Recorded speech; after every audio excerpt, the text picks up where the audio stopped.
Check. Hello, everyone. We are back. And this is a fresh new episode of Sisterly Love. We are back from hiatus. Candace is not on the show for this one because, like I told you guys previously, I wanted to share my pregnancy story. This is Shaina, one of the hosts of the podcast, Sisterly Love. And I have my husband here, Chris, and we are going to talk about our labor and delivery story. Because I know you guys have wanted to know, especially since we've been going for a little minute. We had to get adjusted to this newfound life of motherhood. And it's so exciting now. I can finally say that. But anyway, welcome to the show, Chris. It's been a long time since you've been on. I can't hear you. Order. Oh, say that again. Your mic wasn't on. You got me on the show and with no mic? Listen, I told you to test it. Did you pull it down? You're trying to censor. Listen, I'm gonna try to be as honest as I can. Oh my God. Listen, if my wife probably might try to censor me, but I'm gonna give it to you the rough and the raw, the low down, dirty scowl, everything, all the juicy details. So okay, so it's been a month now, and I finally feel like I am starting to come into getting ready to create a routine with the baby and wrap my mind around being a mom. Y'all, this is hard work. My hat's off to all the mothers, especially the single mothers out there. This is hard work, and I just want to say kudos to you and thank the good men in our lives that are there to help along the way. I have a good man right here on the mic right across from me that's been so helpful. But let's just go ahead and get into the story. So I had my son in July, and I kind of want to touch base on just the pregnancy in general. I had the ideal pregnancy, you guys, like from the beginning. Before I ever got pregnant, I confessed that I was going to have just like a super light and easy pregnancy. I didn't want any type of pregnancy symptoms like morning sickness, nauseousness, none of that. And I didn't have any of that, y'all. Ideal pregnancy. The only thing that I may have had from time to time is swollen feet. And that was if I was on my feet too long. And I actually had made a decision that I wasn't going to buy any new shoes during my whole pregnancy. So I don't know if the swelling of the feet was also because I was trying to fit them into too little shoes or what. But I was like, I'm not doing this. So, Chris, why are you looking at me like that? Because I'm just traumatized. I mean, when you start talking about swole feet, I just think about every single night you putting them toes in front of me. Can you rub my... Yes. Can you massage my feet? I am carrying your child. I did it because you're my wife and you carry my child. Mm-hmm. But every single night, rub my feet. I don't know why you tripping. Give me a massage. The least you could do. That little bottle of oil back there, every time I see it, I just spaz out when I walk past it. Oh my gosh. It's not even... anything in there anymore, so whatever. Anyway, pregnancy was straight. Towards the end, I was super ready to have my baby. It was starting to get really hot here in Mississippi. You know, in the beginning of the summer, it was great because it was raining a lot, so therefore, sometimes there was a breeze during the day, or it was just cool weather, so it wasn't a big deal, but it started getting really hot the every week. We got further into the summer. And of course, my feet were swelling even more. So that added to Chris having to massage my feet all the time. And I was just ready. And I talked to my baby. I said, we are not going past 40 weeks.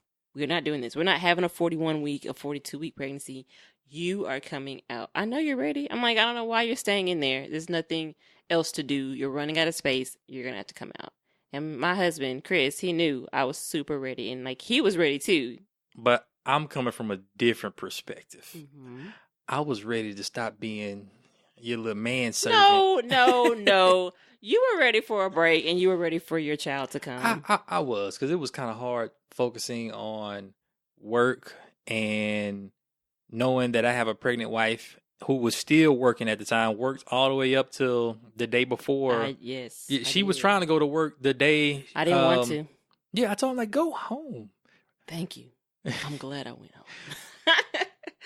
But I did work up to the very last day. Yeah. Almost very last day. I was ready. I really was. I was ready to be a dad. I was ready to get this boy here. We got all this stuff in the house, and you know, once you get in the room and you start, I had to put together everything. So when I put together the crib and start putting together the swings and the rockers and all this kind of stuff, and start seeing the closet fill up with diapers and baby clothes and onesies, and it kind of just gets you in that baby mood. You're just ready for them to get here. And the other side of that is, I mentioned before, the feet. Let it and go. and rubbing the little oil for the stretch marks. Let me tell y'all something. And all the exercises and oh my. Dragging me to prenatal yoga. What? I am so sorry. Yoga?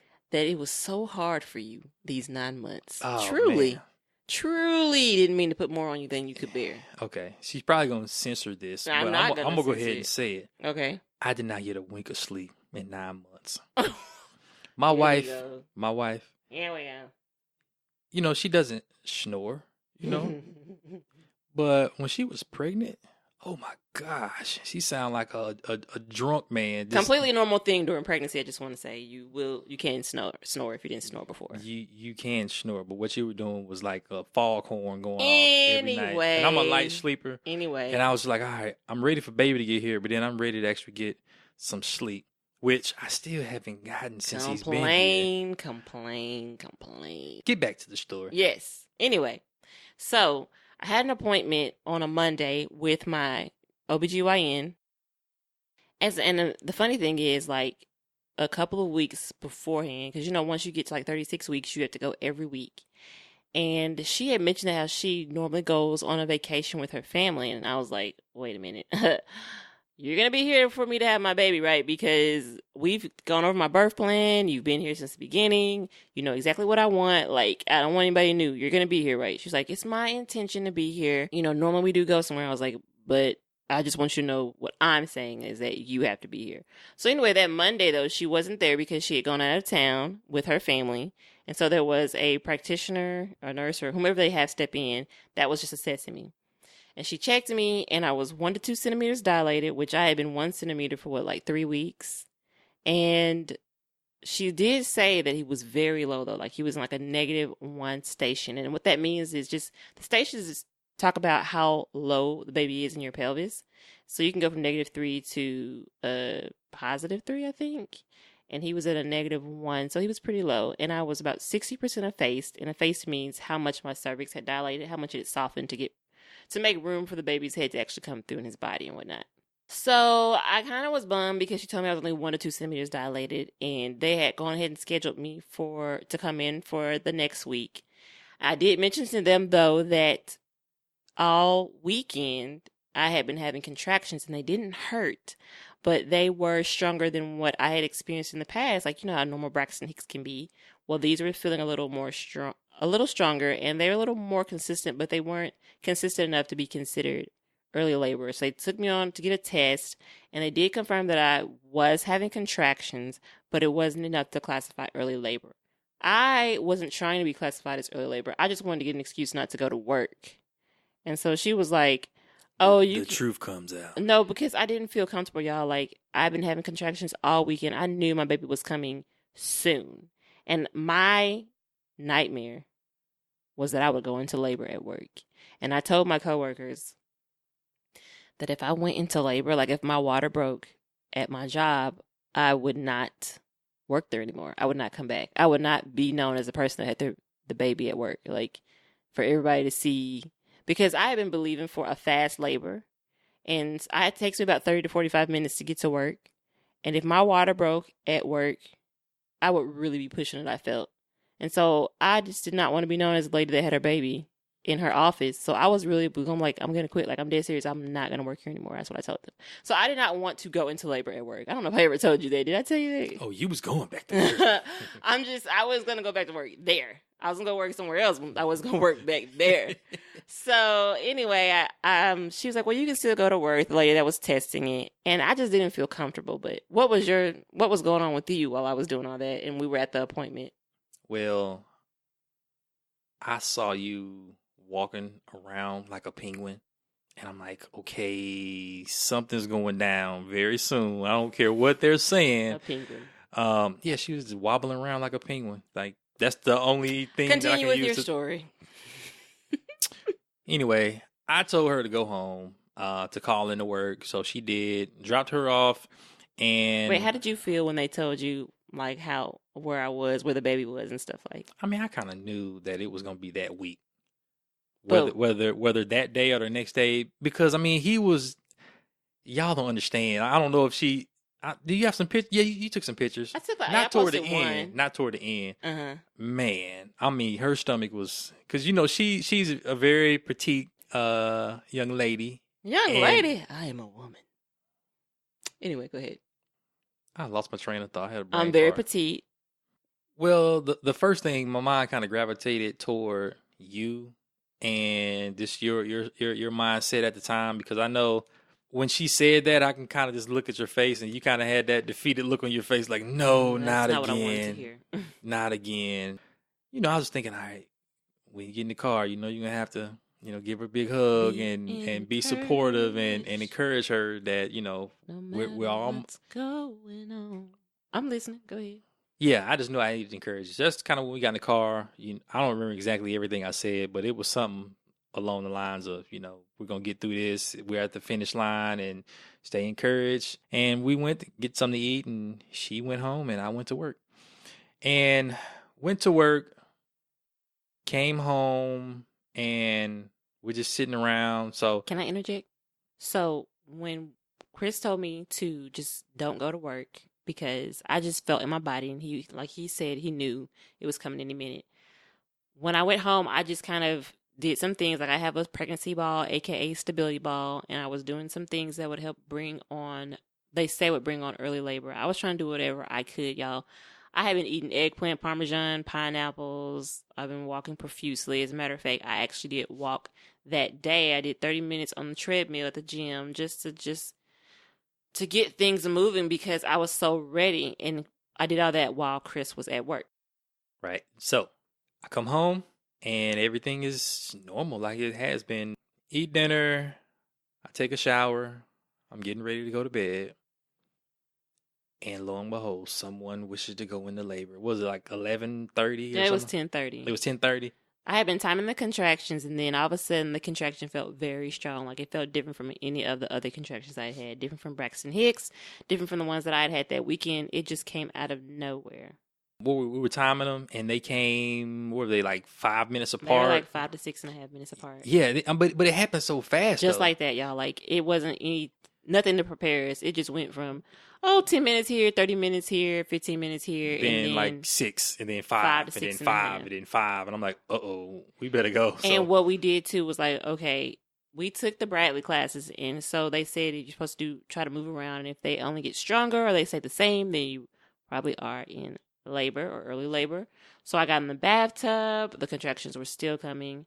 They were so strong at that point that I actually had to get on the floor because I couldn't walk during one. It was like a surge. And Chris was helping me by putting pressure, doing counter pressure on my back because literally, you guys, it hurt. Like, for all the ladies out there, if you've ever had back pain on like menstrual cramps, it was like that times 1,000. It was so strong. And I literally had to say, like, Chris, please push on my back right now. Like, and the thing was that my baby was in the best position. His back was facing my stomach. But so I thought that if he was facing that way that I shouldn't have any back pain, but apparently you can still have back pain even if your baby is in the correct position. So anyway, we time it, and I go ahead and call the nurse on duty and tell her that my contractions about 5 to 6 minutes apart. So she tells us to go ahead and come in. Right. So we already had our bags packed. Mm. Okay, so maybe I had to grab an extra pair I of have been socks asking Chris for weeks. I said, Chris, please have your bags packed. See, you getting off subject. No, y'all. The people want to hear about your My labor. bag was ready. It was right by the door. And I'm like, Chris, I got to go. He's over here grabbing socks. He's looking for a charger. He's looking for a toothbrush. And I was just standing there because I'm literally having contractions. And we have not left because he is not ready. And you on the microphone just lying to the public. You were not you ready. Ought to be ashamed Chris, I of said, yourself. just forget it all. I said, just let's go. I have got to get out of here. Anyway. So the lying woman across from me. Y'all need to listen to your wives. So we get in the vehicle, and we get in my truck, and we're driving. And y'all, I'm like the safest driver Oh my gosh, he's so safe. ever. You know, I've never had a speeding Driving ticket. Miss Daisy. Never had a speeding ticket in my life. But we get to the end of our neighborhood, and I slow down, and she's like, "What are you slowing down for?" And I'm like, "Okay, I understand it's red. You know, I put my flashes on. Like, I'm gonna run the red light, but it's a red light, There are no rules. so I need to make sure nothing's coming because the other side has a green light."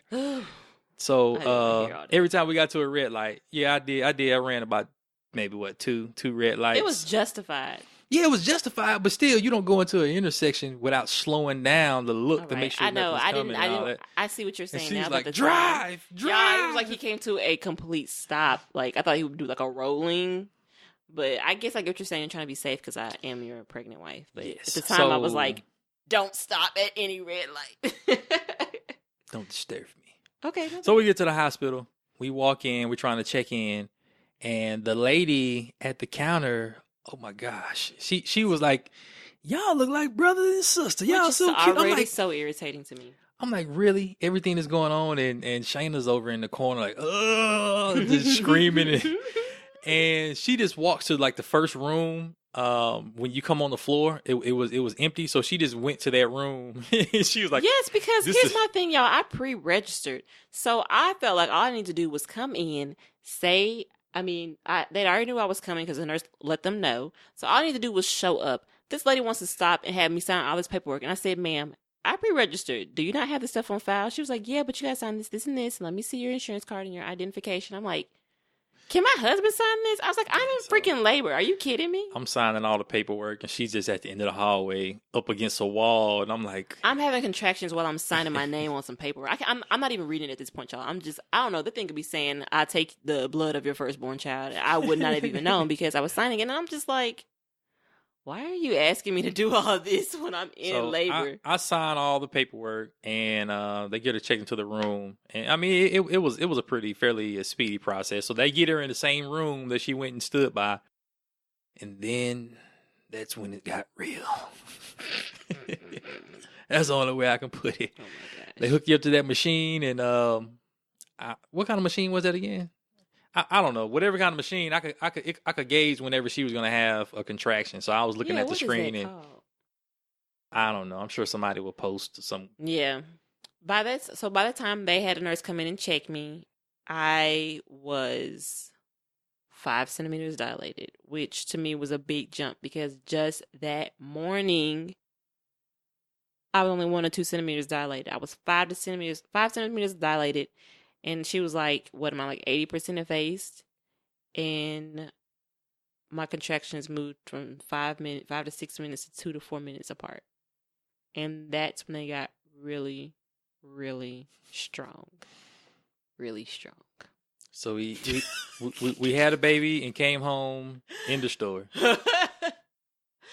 Chris, let me say this. Chris was so helpful during the labor because, I didn't know, I had been believing for a fast labor, but I still brought some things to because I thought I was going to walk around, like they say, walk to help bring the baby down. Can I cut you off? Time Sure. out. My wife made me pack No, I didn't. much stuff. We had It all wasn't a this lot. stuff that we've been taking these classes, Bradley classes, and then the prenatal yoga. So we had all this stuff, and I'm like, I'm pretty sure we're not gonna need all this, but I don't want to, make a pregnant woman upset. So I went ahead and got it anyway. And y'all, that stuff sit over in the corner like the whole time.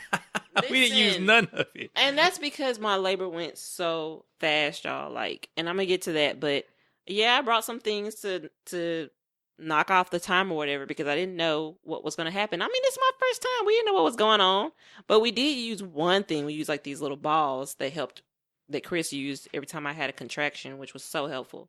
But y'all, I don't think I really knew what it was gonna feel like to actually be in labor. Because when that nurse told me how much I was dilated and everything, she was like, "You're having this baby now. Like, you're about to have this baby." And it really set in like, oh my gosh, she's about to come. But I didn't realize like, I can't even explain it, y'all. It's the worst pain I've ever felt before I in my have life. never, ever. How long have we've known each other? Like almost 8 years? Yeah, 7 years. Okay. I have never heard this woman sound like that. I I mean, she sounded like sound like a horror movie. She sounded like it was a whole like Chainsaw Massacre or something. I mean, and she I was. really think it's because it was so fast. Like everything was happening so fast, Chris. Come on, like where were you mentally when all this was happening? I was like super calm, and I think we talk about it all the time how good we balance each other off, each balance each other out. Mm-hmm. I'm like super calm, and I'm really patient. And Shaina sometimes is like, nah, we need to get this done now. One of us had to be calm. So I know everything that she was going through. I couldn't be calm. I just think I'm not to deter anybody because I did have a natural birth. That was my goal. I'm really glad Chris was there. He helped move things along. And there was that one point where you're going to feel like you can't do this anymore. And I definitely experienced that. And that's the transition stage of having a baby. Because I looked at Chris and I said, I want an epidural. Like, I want some medicine. And Chris was so encouraging because he said, no, Shaina, we've gone this far. You can do this. You can do this. It was okay. He was being so nice. And then another contraction hit and I like grabbed his shirt and I was like, get me an epidural because it was so strong. Like I'm a medical professional and I can just go over to a cabinet and be like, here you go. I was like, go get a nurse or something. And so eventually a nurse comes in. I said, ma'am, I want some medicine. I need something. She checked me and she just so sweetly grabbed my hand and she said, sweetie, you are 8 centimeters dilated. And at this point, we cannot give you anything that will not hurt the baby. I was just like, okay. So I had no choice but that. I had to push through. So I was like, well, I mean, and that was good because I really did want to have a natural birth, y'all. And I just, at the moment, the pain was unbearable. Like my husband said, I couldn't control myself. I felt like I had to get the scream out because. And I wonder, because she was the only one on the hall at the time. And as loud as she was screaming, I could just imagine what the folks out the front desk was saying. They were like, man, somebody and y'all know I murdered sing, right? So it was probably super loud. Soprano screams. And so anyway, also, y'all remember how I told you that my doctor was not there? So guess what? My doctor wasn't there to deliver my baby. They had on-call doctor come. But she was so sweet. Like, I had asked them where she was because I felt like the baby was about to come. Like, I couldn't even stop from pushing. They say, don't push. I could not stop. It was like something was pushing its way through itself. And like back to back, my water broke right after that. And then next thing I know, I look up and the doctor's there and she's like saying how she's going to deliver the baby. They said that the pushing is supposed to be really painful. But for me, the pushing actually was helpful and it actually felt better because I was pushing against the pain. And besides the labor part of the contractions being so strong, the next thing that hurt was what they call the ring of fire. And the ring of fire is when the baby's head is coming through. And that really did feel like a ring of fire. Like, it completely makes sense. I think I remember myself saying, it burns! And she was like, I know, it's called the ring of fire. And I was like, okay. And how were you feeling at that point? Because y'all, a lot of husbands, they'll tell the other husbands or partners or whatever you do, don't look down there. Y'all, my husband watched everything. So where were you at mentally when all that was happening? Like the baby's head was pushing through and. Honestly, I was looking and the first thing that, I know you were on the table, on the bed and having your ordeal and, all the nurses and the doctor, everything standing around. But once his head, I could finally see the top of his head. I was looking, I was like, that ain't no baby's head. I kept looking. It was all like wrinkled and like gray. And I was like, what the heck is in there? I was just thinking about like all my buddies and family members, like male family members who were like, oh man, it's crazy, man. Don't look down there, all that. And I had one of my friends like, yeah, I got queasy. I ain't even want to look. And so many of them like, don't look down. And I was like, you bunch of wussies. Because I was looking, I was watching the whole thing, and then the doctor was like, you're going to have to help. You can't just stand here, Dad. So I'm sitting there holding one of her legs while the other nurse on the other side had the leg, and she was on the table bucking. So I was almost trying to hold her down. Like, I ain't come here to work. Y'all, we paying y'all. You better get to work. I remember the nurse saying, I think it was when his head comes through, do not move. And so I think that was to also help me not move because I was apparently crawling up, inching up the bed. Long story short, our baby came at exactly 3 a.m. Beautiful boy. And I was in labor for 4.5 hours, including the hour that I was in labor at home. And I only pushed for 20 minutes. So I know that doctor that was on call loved me because she was literally there for like 20 minutes, sewed me up, and she was going back to bed because there was nobody else delivering a baby at that time. Hopefully she didn't have to come back. I don't know. But I just remember right after I had him, all the pain that I had felt just disappeared. And I just remember saying over and over, oh my gosh, I did it. I can't believe it. I actually did it. I had a natural birth and I just had a baby. Can you believe it? And I started apparently making jokes. Yeah, she's sitting there joking like I mean, it's weird for me, just her husband, to see her go through that, do all that screaming and eyes watery, and as soon as it's over, she's back to her normal self, just joking around. I'm like, you can't just switch that fast, man. You need some time in between just to take a deep breath. Weren't the nurses laughing and stuff, though? Yeah, it was just... I mean, my wife is weird. I wouldn't expect anything less. Because it just felt so much better now. I felt like a load had been lifted off of And that's when my sleep deprivation all began.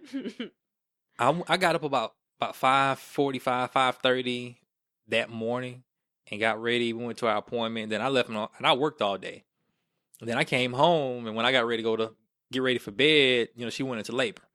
And then he was born at 3 a.m. in the morning after, we had to get transferred to another room and, all the other stuff that goes along with it. It's like 8:30 in the morning. Yeah, we hadn't slept for 24 hours. Yeah, so it's like, I'm sending text messages to, family members, letting them know that, hey. And my job and everything. Yeah, and I text my job, let them know that I wasn't coming in. And this little couch they had in the room. If you want to call it that. Yeah, but that was the hardest couch on earth. And I had to sleep on it for like 3 nights. That was rough. That thing looked like it had no support. I got no sleep. The only thing I got was a crook in my neck and a sore back.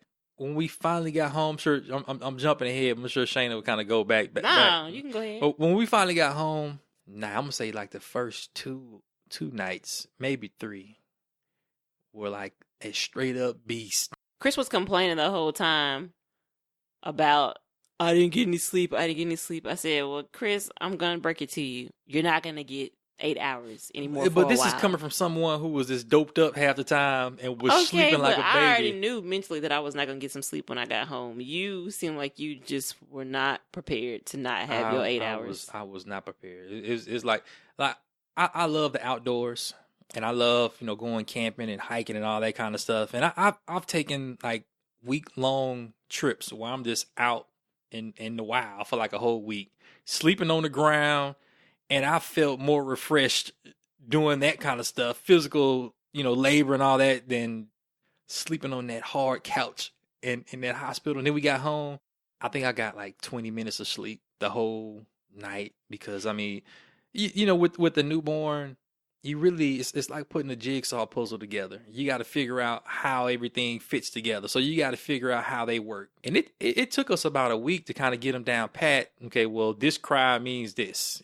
Being new parents, the nurses are gone, the doctors are gone. It's just you and it's the little guy and your wife. And y'all just looking. Can I say something real quick? Mm-hmm. Let me tell y'all something. For those of you all that have not yet had a child and you want one, I know that all these books and the nurses want you to room in with that baby. Don't do it. Take that baby to the nursery, okay? Because you're going to have that baby for the rest of your life by yourself at home. Ain't no rooming in over here, okay? Every time I was done with our baby boy, I called them. I said, yes, you can come get him. We're ready for you to take him back. Because what? We paying you anyway to do this, and I need some sleep, even if it's kind of hard or rough. I need to get adjusted because one thing they don't prepare you for, at least I didn't think I was as prepared for, was what happens after you have the baby. I was super prepared to have a pregnancy and to go into labor and delivery. Nobody really told me. They mentioned briefly about what happens after you have the baby, but not in enough detail for me. The way my body was feeling afterwards, the way, like Chris said, trying to get adjusted. That first night, especially, except the first 3 days of that first week, but that first night was so rough. And I have to give a hand clap to the real one over here, my husband, because that baby would not go to sleep. And he just took him and he said, I'm just going to stay up with him and you get some sleep. And yeah, I told him, I felt like he jumped on a grenade for me because I was so tired. And he just took that baby and he let me get some sleep. And I just said, this is love. I'm never leaving this man. He a real one. Like, for real. Kudos to you, brother. Like, that's how I knew you were in this, for real. The pregnancy was amazing. The labor and delivery was like it changed my whole perspective of pain for sure. Like, I just feel like I can tackle anything now. I mean, what is pain when you've had a natural birth to me? And I do definitely recommend it, even though it was painful. I mean, literally after you have the baby, you don't feel anything. You don't have to deal with any type of side effects from any of the medications that you have. Some people complain about back pain after having an epidural. I haven't experienced any of that. So even though it was hard, it was one of the hardest things I've done. I am so thankful that I did it. And it's just been great. And another thing I can attribute that to is because I had a great support. Like, I didn't have a doula. I didn't have a midwife. I didn't do a water birth. I just had my husband as my coach. And I went to the hospital. And he was so helpful. And I'm so thankful for that. And it's just been truly a really great experience now. Like, how do you feel now, a month in, having a baby? I feel a lot better now that we got a kind of routine established. Just to know that he's a blank slate, and everything. I guess you just have the awesome opportunity to help shape a life and go through a new experience with someone. Like, this is a brand new experience with my husband. I mean, we have crossed many things, many seas, battles, oceans, and we've gone through a lot already, I feel, together, and this is just a new season for us. And I think I've learned more about him, and he's learned more about me, and I think it's been all for the positive, all for the good, too. I see him more, I'm more in love with him now than before. Me, I always loved him, but just to see the way he interacts with our son, which is what I've always wanted to see, like a father that lovingly dotes on his son, like isn't afraid to tell him I love you, isn't afraid to hug or kiss. He's playing with him. He's taking the gumption or whatever to change his diaper, to feed him, to help me, to take the baby for a couple of hours so that I can have some time. Like, that's just like so much love to me, and that's what I always wanted my child to have. I didn't know back in the day who I was going to marry, but I knew what kind of father I wanted to have for my children, and I have that with Chris. So I'm really thankful. You said something that really stood out to me about how you feel like you're more in love with me now after having a child, and it's weird because I feel the same way, because I'm like, this is not my wife. This is my wife, but this is the mother of my child, and I thought about, Shaina and I got along great before we got married. We had a good relationship. Once we got married, marriage magnified that, so when we were married, I'm like, I love you more being married to you than I did when, we were just engaged or what have you. And then to share that experience of having a child together, I'm like, man, I love you even more than when we first got married together. And I'm like, it's like a deeper love, and what I encourage anyone listening out there who's just dating, who is single, it's extremely important who you decide to spend your life with. Pray over that person. Pray over whether or not, this is something that you need to do, something you need to pursue, whether you got that green light or not. Because it's really important, because I don't really feel like I could have this deep of a relationship with anyone else. So it's vitally important that you just make that good decision from the jump, and no one really knows that because of you. Don't date someone or go through with something just because you feel like you would have a better life, or someone, your family thinks this is a good person for you. Do what's best for you, because in the long run, when you go through that adversity, and I think, having a child, we experience some adversity, going through some of that, but just to have someone who, without a doubt, you can fall back on regardless of whatever the situation is awesome. So I just want to throw that in there. Amen. That is our birth story, and I'm really excited about what's to come. I'm going to make a few videos about some things about pregnancy and about a birth, about having a baby and birth and all that stuff. So look out for that. But if you guys are loving what you're hearing on the show, make sure that you guys follow us on Twitter at Sisterly Love Pod, P-O-D. On Facebook, Sisterly Love Podcast. You can always email us at sisterlylovepodcast@gmail.com or leave a comment about what you like about the show. If you are about to have a baby and you have some questions, we are not experts, but hey, we just did this. If you think about having a natural birth, shoot us something too. Maybe I can give you some pointers or whatever. Maybe just having somebody that's doing that as well. Because you know what? When I was at work, a lot of people looked down at me for having a natural birth, or they felt like it was pointless of me to want to have that because there's so many modern day medicines. Like, why would you want to put yourself knowingly through that pain? So sometimes it can be few and far between the people that are actually having a natural birth. So if you're looking for someone that's done it, I'm here. If you want to just talk about it or whatever, I'm here as well. You can hit me up on any of those social sites.